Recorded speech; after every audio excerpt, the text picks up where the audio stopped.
The time is now and never, I can't look back. It's mine forever, the record is stacked. It's like the Letterman team on my back.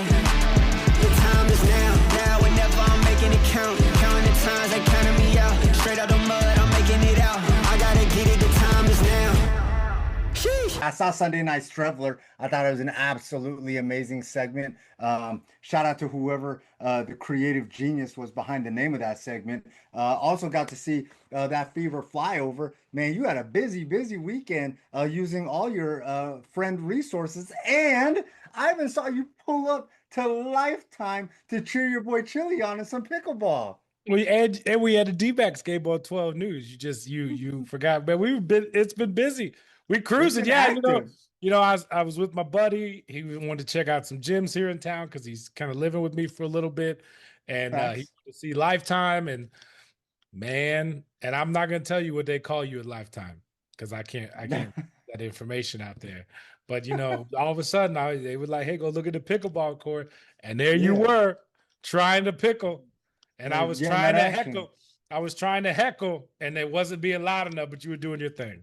I was trying to get some action, especially since we got the big charity game between me, dude. I had somebody hit and you and superstar Chandler quarterback Brett Hundley. So, dude, I had somebody hit me up about that. They were like, "Hey, what is this pickleball thing that apparently you, Chili, Chris Streveler, and Brett Hundley are doing?" I've not told Brett this, by the way, yet. I gotta let him know that Chili ran his mouth. And listen, hey, you might just have to put up the money on your own. You over here just saying, "Hey, let's this and that." All of a sudden we in this thing. So I've had someone hit me up about it. I think there's a path to do it. I got a donation already. I got a donor already that's willing to put some money up to donate to. If you and Brett win, the money will go to Chandler High School, and if me and Coach Hall win, the money will go to Mountain View. So that all makes sense. Wow. That all makes sense, Let me tell you something. I don't cuss on camera. My mom would not like it. But man, I'm ready to kick your butt. But not butt. But I'm ready to kick your butt. Just know I'm coming.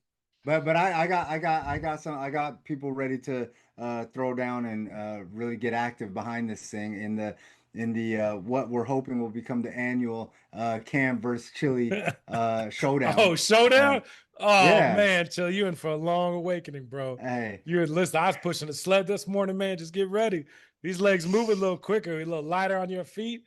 The athlete's still in here. It's in here somewhere. No, I know you'd be out there on the golf course. I know you'd be out there pickling a little bit. Mm-hmm. I know you'd be out there cooking and doing your thing. So I'm super excited, and I just listen.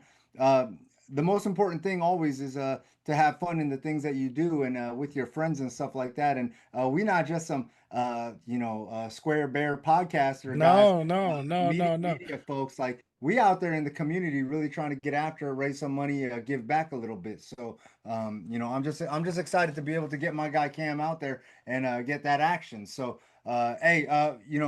without further ado, speaking of getting some action, teams were getting some action already. Hold on. Go ahead. What's up, everybody? Welcome into another edition of Dropping Dimes with Cam and Chili. Oh, you just forget the intro. No, I was about to get into that. You were about to welcome in our guest. Thanks for watching, everybody. What kind of show are we, by the way? What are we? The premier what? What are we? The number one? The premier lifestyle, sports, entertainment show. That's what we are. Just so we're clear. First off, look at all this. Look at all this behind me. This is obviously all lifestyle. This is what I'm about. This is who I am. And then obviously you being the lead anchor in the Valley of the Sun for sports. Like, we're obviously doing the sports thing. And man, me and you so entertaining. Like, the way that we cook, like, it's like Emerald and Bobby Flay all in one, just making this thing work. So by the way, just so we're clear, because I know you don't keep track of this stuff. It's not your job. But this is episode 52. -1. Well, no. So technically it's episode 53, but it's episode 52, which means we have been doing this for an entire year. This is our 1-year anniversary of this show. Man. And the only reason we missed 1 week is I forgot to hit the record button. But that's it. But this is our 1 year anniversary. 1 year around the sun, Cam and Chili talking, making it work. This is kind of cool. We've done this show. We originally taped these on Mondays. For those that don't know, a little behind the scenes action. Mondays, 8 o'clock. But we have done this show on location, this and that, done Wednesdays, Thursdays before, Tuesdays, like figuring it out every week. It's been Live cool from to Taiwan. do. Live from Taiwan. Chile was in 2 different countries at one point. I think he was close to being in jail in another. Just joking. Wow, never. But it's been a pleasure, Chili. It's been a lot of fun. Thank you for this year. And we've had a good friendship for a long time, man. But it has been neat to run into each other like this every week. And I appreciate you willing to work with my schedule a little bit, because I know it can be a little all over the map. And I know you have your own life and schedule too as well. But I always appreciate your excitement to this, the energy you bring every week, the knowledge not only, but your willingness to be flexible and to make this work. And it's why I've really enjoyed and look forward to this every week. Regardless, good week, bad week, good week, bad day, that day, this day, that happened, this happened. It's been cool to have this space with you. So I don't think we've ever really had like a bad day. Like every show's been a great show, and if the day was going bad or down or whatever, you like couldn't tell. You couldn't tell. just this 30 minutes that I get to engage with my boy Cam and with another guest and whoever has always made the day end on a high note. I usually jump from this to watching some Monday Night Raw, which I know that you're a fan of. So we share a lot of interests, which makes the show a lot easier to flow. And I feel like a lot of times. We This is the truth. I book 98% of the guests, but like me and Cam share a brain in that booking process because there's so many times where like I find out that Cam's trying to book this guy for something else also. So, I just think it's cool and getting to work 98. with you like yeah, not about 98. I would say 90 because you're always working. Like, so I try to alleviate that for you. So I just try I to make sure appreciate that, that. like But I mean, I sometimes know, I'm excited. Let's do this and that.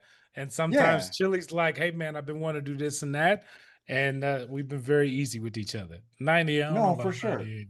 I would say about 98, but hey, this one tonight falling in the 98 percentile for your boy, and I can't wait because he is what I would like to call the voice of high school football nationally. He is the national writer for On3 and Rivals, a company that I work for. I cannot wait to chop it up with Florida's own, straight from the 305, my guy Andy Villamarzo. I actually don't know if he's in the 305 to be honest with you, but he is in Florida. So I want to show some love to him. And the reason why I think it is so important to get him on this show is because we talked to a bunch of like West Coast based guys. We've talked to the Blairs, we talked to the Adams, we talked to the Brandon Huffmans, who's now in Arizona. But Andy's an East Coast guy, and he's in the trenches out there in Florida, getting to see the IMGs and all those superstar teams from around the country on that side of town. Andy, how you doing, man? It's your boy Chili and my guy Cam Cox. Welcome to Dropping Dimes. Hey, thank you for having me on again, Judge Chili and Cameron. Nice to meet you. And Nice to yeah, meet you, Andy. I definitely ready to talk a little bit as much as I can in the amount of time.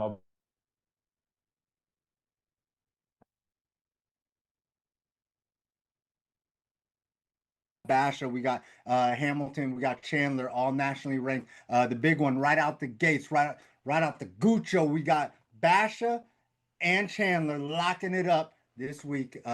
Andy, the implications of this game, the magnitude. Can you expand on it a little bit? What it's going to do for rankings? Which team is going to get pushed to the top of this thing? Well, I feel like this rematch from the Open Division Championship from last year, I think Basha is really, just by all accounts, talking to you guys and Brandon Huffman and anybody out west, just kind of knowing that they're kind of the cream of the crop here. I know Chandler is going to play him in this game that's going to be nationally televised on the ESPN network, but it almost sounds like they're not just coming in as like slight underdogs. I mean, it sounds like you saw the score last year. I mean, I believe that was 34-7. Basha won. So I mean, Something I think like that's yeah. So it's like I think they got, and by all accounts, it sounds like Bash is just as good as they were last year, maybe even better. So Maybe better. yeah, I mean, to me, I just feel like it's a hill to climb. I mean, I know they'll probably listen to this, chop it up into clips, and use it as some kind of motivation going into that Be game. in the But hype video. Y'all hear hey, what Cam, Andy, and Chili was saying about y'all? Ah. exactly.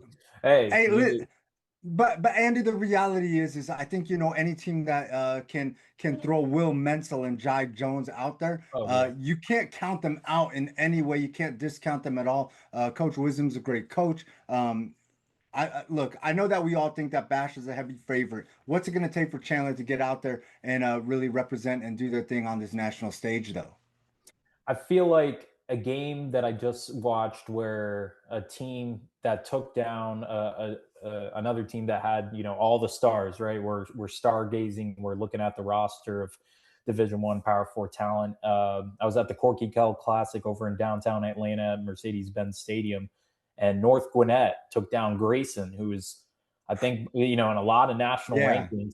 I mean, they were like top 10. So North Gwinnett, I mean, you look at the roster players they got and some of the guys that have offers. I mean, it's not a long list. It might be like a half dozen.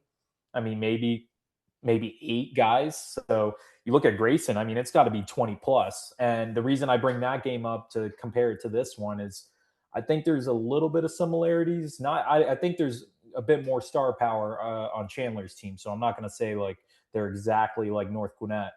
But I would say that coaching is really it's going to come down to, can they find ways to kind of steal possessions, be able to kind of pull some trickery? I mean, I felt like I saw all those things out of North Gwinnett. First play of the game, flea flicker right out of the gates. I mean, Oof. and I felt like that's setting the tone, letting them know like, we're not here. We're not going first down. We're going in doubles. We're going to run zone right and just see what we can get and kind of decide like what fronts they're running, what kind of coverages, run a little motion, see if we're in man or zone. I mean, no, they're like, hey, we're taking a jugular. We know what they're running. Like, so we're going to go at them. And that they did. I think they built up a 37-0 lead at one point, and it was just an absolute masterclass. Now, I don't know if Chandler will ever get to that kind of potential lead, but I feel like Interesting. in a game like this, I think you gotta throw the kitchen sink at them and then some. Like, you got to find ways to just force turnovers, get those trick plays. I mean, Will Menzel and Jai Jones in that offense obviously are going to get their points in some way or try to, come up with big plays. But I think you need it all. You just need to find a mixture of everything. And hopefully that kind of throws Bash off their game. They're a little off balance. They're a little off kilter. And, maybe they don't ever regain their balance. That's what you kind of need in a game like this. Andy, what does it say that, this is the first weekend of college football, yet ESPN has chosen 2 high school teams from Arizona for that primetime spot Saturday night? I think it says a heck of a lot. I mean, on a dais that you're going to have a couple games from the Broward County Classic High School Football Showcase right here in Florida. And you'll see Bishop Gorman take on Miami Columbus in the 2 p.m. Eastern game. And then you got the kind of the evening game, the I'd say kind of the feature game of them all with DeSoto coming over from Texas and a historic matchup against St. Thomas Aquinas, the 17-time FHSA state champions. And then you cap the day off with this Basha Chandler game. I mean, I feel like if you're a high school football fan, if you're a diehard high school football fan, oh man, just get in your recliner, hopefully you got your snacks already. Like, just watch some good high school football because those are 3 games. I'll say the first one, I don't know. We'll see. I mean, Bishop Gorman really made a statement against St. John Bosco. Just, I mean, building up 21-0 halftime lead and then just getting coming away with that 38-28 win. I don't know. We'll see what Columbus can do against them. But I do feel like these latter 2 games could possibly be the best of all the ESPN high school football kickoff games that they've shown.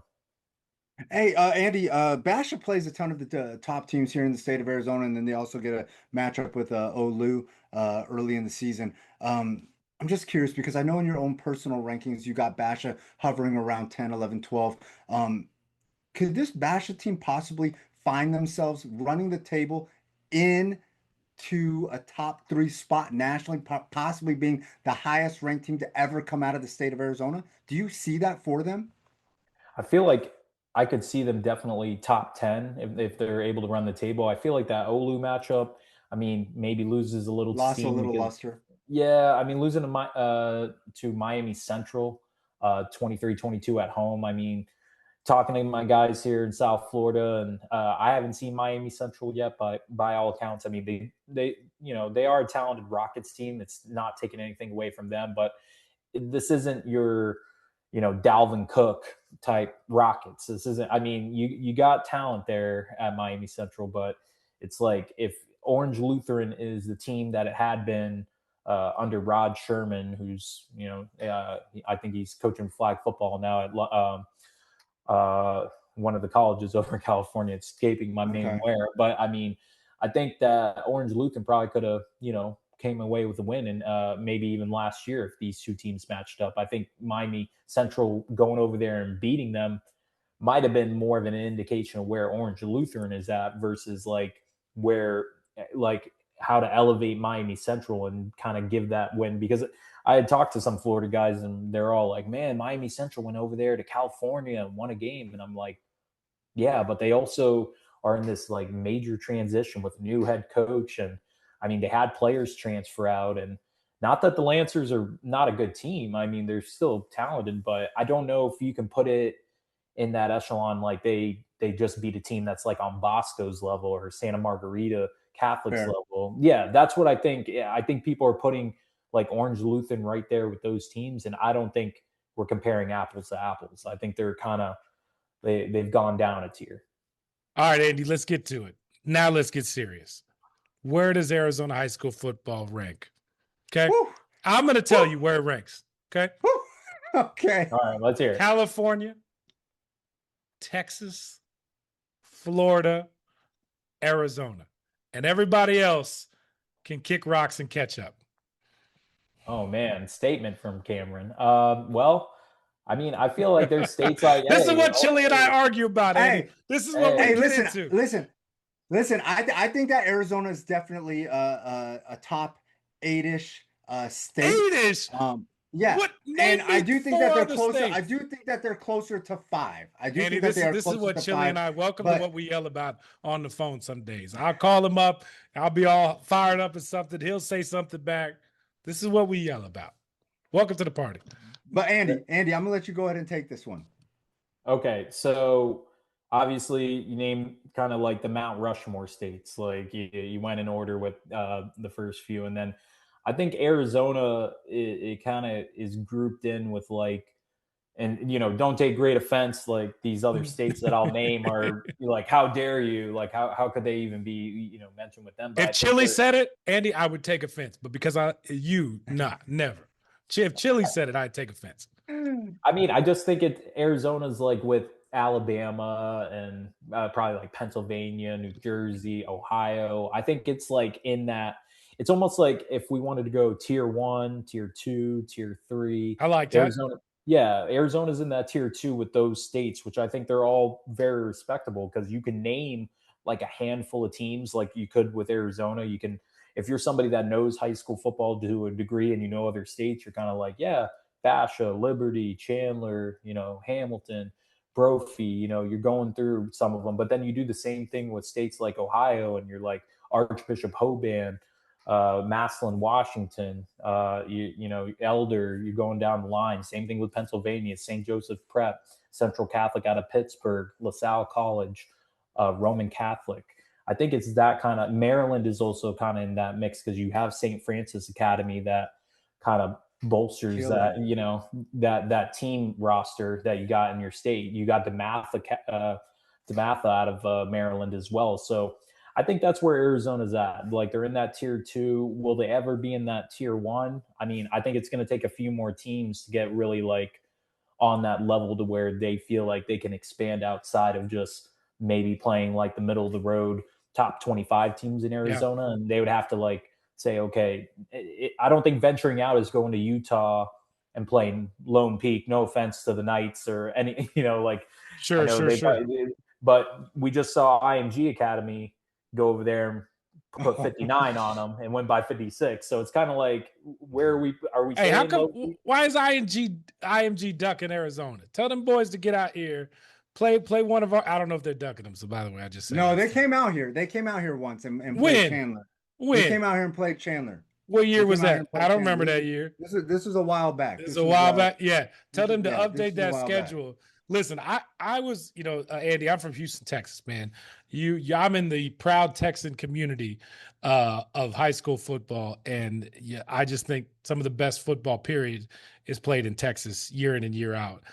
Maybe even better than California. That's a biased opinion, obviously, in my eyes. But I'll say this: being out here and seeing the level of talent that's out here, and spending 12 years out here, I would put Arizona up against any team out there. And I think some of these teams from Arizona have a shot. Like, I get it. I understand the tiers and stuff and where certain teams come from. But it just seems like when Arizona plays some of those top teams, it would be really cool to see more of those matchups, maybe early on in the season, where you guys take some of the rankings of the highest ones in the state. Let them come over here and see what happens. Let some of our teams go over there and see what happens. What has happened when it has happened is Arizona typically wins those games, which blew me by surprise, caught me by surprise pretty early on in my time here. But man, the talent here just keeps getting better and better. And Arizona seems to be holding their own when it comes to that conversation. Hey, one thing I will say, both of you guys. First off, I think if you take the top 5 teams, they can compete anywhere in the country. Anywhere. And anywhere. I think you anywhere. Compete. I'm not talking about beat. I am talking about just compete. No, compete level, and beat. Level to level. Like if you put Basha with Modern Day, I think they compete. I don't know if they're beating Modern Day. If you put Basha with Bishop Gorman or IMG this year, they are going to compete. Maybe. But you go one versus one, 2 versus 2 for the top 5. For sure. Or if you wanted to assemble a team of Arizona kids versus a team of other states, I definitely think Arizona is going to be in that 5-ish range of finish. Andy, hey, I know that you got another appointment, and I'm so grateful that you decided to come hang out with your boy for a little bit. So I am going to let you jump up out of here. But legitimately, Andy, before I let you go, I do got to ask you, and I've asked you this before. Desert Edge in a super unique situation where they play in Arizona's 5A. They don't get the opportunity to play somebody from out of state, but they are so loaded with 113 Division I athletes over there that are so special with the Jelani Georges and the Jalen East. What do you mean 113? And the Blake Roscoffs. I am just curious, Andy, where do you think that a team like that ends the season, finishing nationally in rankings? I mean, hey, I got their page right up here the moment you said it. I mean, I guess Massey's not respecting their 113 prospects they got, but I feel like I hear enough about Massey ratings to make my head spin. I mean, yeah, they do have a deep roster. I mean, that's a team where, hey, they got to get into that kind of group of, what is that, the 4 teams that really, the 4 or 5 teams that are really well known in Arizona. I mean, you get a team like Desert Edge to kind of get into that, top 6, top 7, really be in that conversation. I think that helps, to your guys' point of trying to get Arizona high school football into that kind of club where they're in that tier 1, to where it's like, okay, we have more teams that are seriously kind of building that conversation or really validating it, that we have the teams. And I agree with you. That's a great word to use, was compete, because I think a lot of people want to go all the way to say beat. And it's like, okay, you got to actually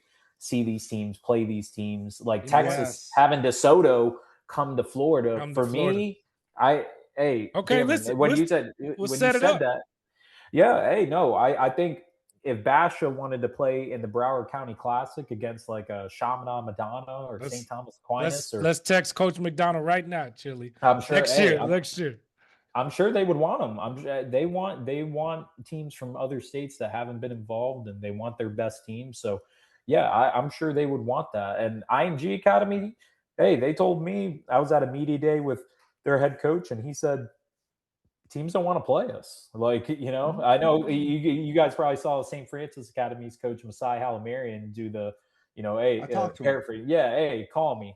Like, So I'm sure he would play Basha if you guys, wanted to. I mean, hey, he openly called out. He had I don't know if you guys saw it. He put together like a wish list. It looked like something. Oh yeah. Yeah, it looked like something. Maybe We I'm not saying all he's a wish kid. that would happen though. We all wished that would actually happen, but no, Andy, I appreciate you so much. Thanks Andy, for thank dropping you, the man. knowledge. Appreciate Hey. you, sir. Hey, thank you guys. All Hey, right, we gonna get Andy back on this show. We're gonna get him back on at the end of the season to recap this thing where okay. Basha or Chandler Okay, or real Hamilton, quick. whichever finishes at the top, where they belong nationally. Real quick. The national rankings. How many teams do they rank? They rank the top 25? They rank the top. I think they rank like 100 of them or something like Okay, that, but they real only quick. really put out the top 25. If it's so 100, difficult to do. No, Chili, it's impossible. It's impossible to do. There is no such thing, and I don't care what sites do it, as the top 100 high school football teams in this country. Nobody could figure that out. There's For sure. nobody. And if you put it out during the year, it's inaccurate because let them finish the season. Start by the teams. Here's how you should qualify for the top 100. You got to win a state title. So if you win a state title, you can be one of the top. We will start by loading up those. But to put it out during the year and tell me that, oh, so-and-so is the 45th ranked team in the country. I get it. I roll my eyes at that. Top 25 nationally is tough for me too. Because how do you? No, I get it. How do you? Hey, listen. I don't know. I would put 3 teams from Arizona. There are 3 teams from Arizona. Well, there are 3 teams in Arizona in the top 25. Deservedly so. I would start with that. And how do you weigh 4A, 5A, 6A? Like, how do you thing? Like that's why I asked the Desert Edge question. I always ask these national guys about the Desert Edge situation. I used to ask them all about the Saguaro but Chili, situation. if they haven't heard of Desert Edge, they're not going to be in there. They've heard of this is just like Saguaro back in the day. They've heard of Desert Edge because Desert Edge has all those star players, all the Jelani Georges, the Jay. How many was that? That was a joke, right? They don't have 100. No, I always mess around. I used to do that with Saguaro all the time too. Oh, okay. Gotcha. So it there's 17 future Hall of Famers. Like, got it. Okay. They're gold jacket guys. Like, yeah, man, like Basha's got like 8 gold jacket guys, in the making. So, maybe they do. They had some golden ticket guys. The national rankings for me just, I don't know. I don't do, I'll tell you this. I don't do rankings here because I don't like it. Listen, I don't want to do it. I don't want to tell you who the top team in Arizona is. Well, you know when I'll tell you who the top team in Arizona is? When they win the Open. When Max Preps does their rankings, thank goodness the AIA is going to use that this year. Like that's what I'll kind of do. But I don't like to put out my own poll. Everybody has an opinion, and everybody has an opinion that's valued. People like West Side Sports opinion, people like Adam Beadle's opinion, people like BJ Media's opinion, people like Arizona Varsity's opinion and Gridiron's opinion. It's all this is what sports talk is, right? It's everybody's opinion, whether it matters or not. And how people will process it and react to it. And this is just one of those things that I just try to support it because I know that the kids love the hype of it. Listen, I'm gonna tell you right now. I've seen a lot of kids nationally, and I am gonna get vilified for this internally within the state of Arizona and externally out of the state of Arizona. But I don't care. I will stand on this. Jai Jones is my favorite football player in the country. There's nobody that competes harder than him. Nobody.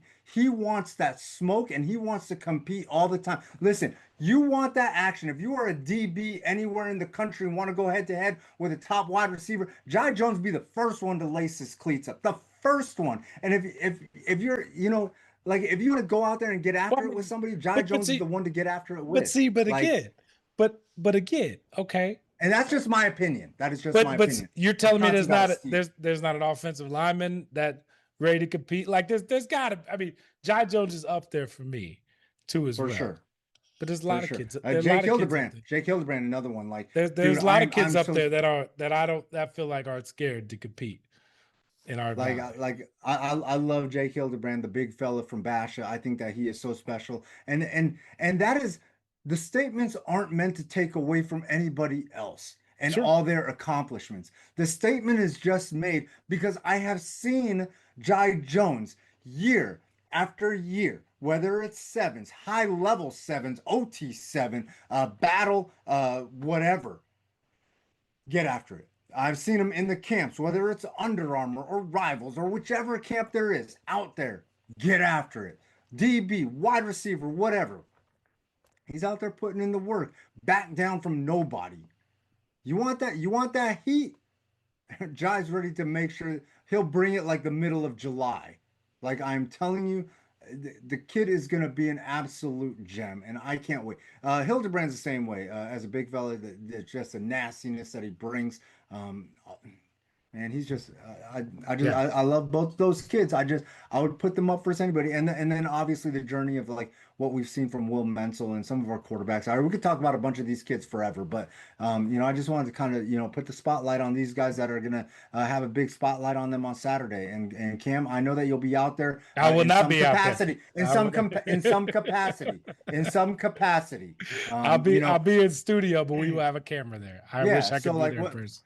whether you're out there physically or whether you make sure that somebody gets out there, Yeah. you will be out there in some capacity, whichever one that you can afford. So like, it's going to be a big day for the state of Arizona to have such a highly regarded game nationally. And this isn't the first time that Bash has been featured in something like this. The job that Coach McDonald has done in building that program over the years has been absolutely phenomenal. And he's left a blueprint out there for everybody to try to follow. And, I can just hope that they all do.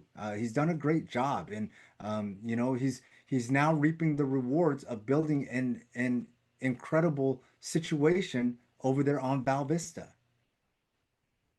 And shout out to Demond Williams for donating the little lawn that he has over there. For pictures at. Seeing some news come across my Twitter feed about Tonopah Valley canceling games, facility members on administrative leave. I'm gonna have to dive into this. High school football week 1, Chili. What games you looking forward to this week? Where are you going?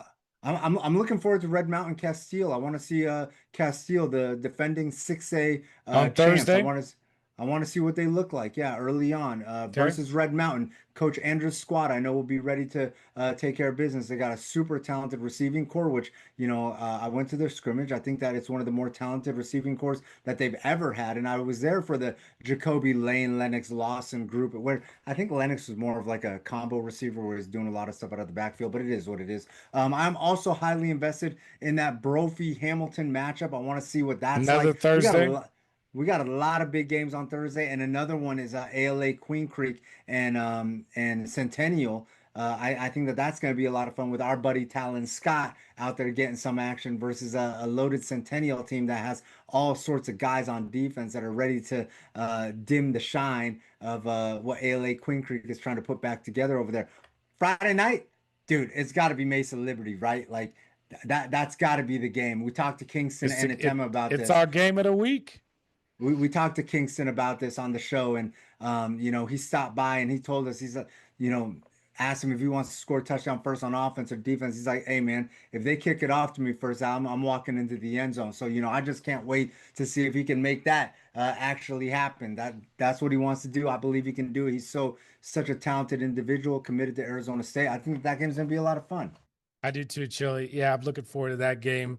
Looking forward to our first live fever of the week. It just should be cool. Friday Night Fever, 11:35. Here we go. It'll just be a lot of fun getting back in the swing of high school football, getting ready to roll, and let's do this thing. All right, we got to go. Apparently the Cubs are accusing D-backs of stealing signs. We're still talking about Catel Marte. We got disco. We got a lot. I gotta go. Hey, we gotta get Catel on the show. I'm gonna talk to his people. I'm gonna have my people talk to his people, and we're gonna try to make that thing happen. I will say this: Catel has better apologize to his team before he comes on this show. Listen, it's tough. It's tough. Not Chili. It's not tough. It's not tough. You can sympathize for the man all you want. I sympathize for him too. But here's what you don't do: you do not leave your team hanging. You can not want to show up to work. You can go have a disagreement about procedures and protocols and all of that. But you're an adult. And here's what people don't understand, or maybe some people don't. There are real life consequences regardless of your feelings. And you could feel one way about a situation, but just because you feel that way doesn't lessen how much people depend on you maybe for your job. And the fact of the matter is Catel Marte left his team high and dry for a game in Boston, for whatever reason. Apparently it was injury related. They just disagreed on some things. Catel's kind of realized they were wrong. And then the first time he is seen publicly after meeting with his manager and GM, being on the injured list, is at a casino in the Valley while the game is going on. He doesn't have to be at the game, but he was seen at a casino. At least it was Bad a casino in the Valley. At least it was a casino in the Valley. It could have been. It would have been better if he was out of town. Else. Yeah, if he was in Monte Carlo or in Las Vegas, that would have been way worse. If he was in Atlantic City, it would have been way worse. Chili, no, because injured players sometimes they go do their own thing. Like maybe they do their rehab somewhere else. Like football, when you're injured, you're not around the team. You leave. You're at home. So like baseball, but he's coming back, and it's just a bad look. It's bad look. And I hope they can figure it out. They're going to figure it out, but he's going to have to apologize to his teammates. Yeah. And he will. You don't think he should? No. I absolutely think he should and will. But I'm with Catel. Like, what does that mean? Mental health is a thing, and we don't know what he's going through. We don't know what's going on in here or in here. But that doesn't impact that. So that makes it okay. But until we find out. Chili, he's talked to his manager. I've talked to players. We've talked to it. Who says he's going to tell us the truth? Look, this here's big. It's big. Yeah, it's big. And he's got, we got to understand what's going on with Catel in here. Okay. And in here. Okay. And until we get some transparency on that, we just have to let this thing ride out. Yeah, I'm going to say this. Those with the D-backs have gotten transparency, the manager and the GM, and yet they still feel like Catel betrayed them, as the manager quoted. That was the quote from Torrey the day after meeting with Catel. I felt betrayed from the lack of communication. So which means his manager got the explanation and still felt that way. Yeah, we'll see. Be a professional. I appreciate you. I would never do that to you, by the way. We're a good team. We're a great team. Thanks for watching Dropping Dimes. All the lights stay on me. I treat the game like Wall Street. If not, it am times 10 with the benefits. Don't time is now. Now and never, I can't look back.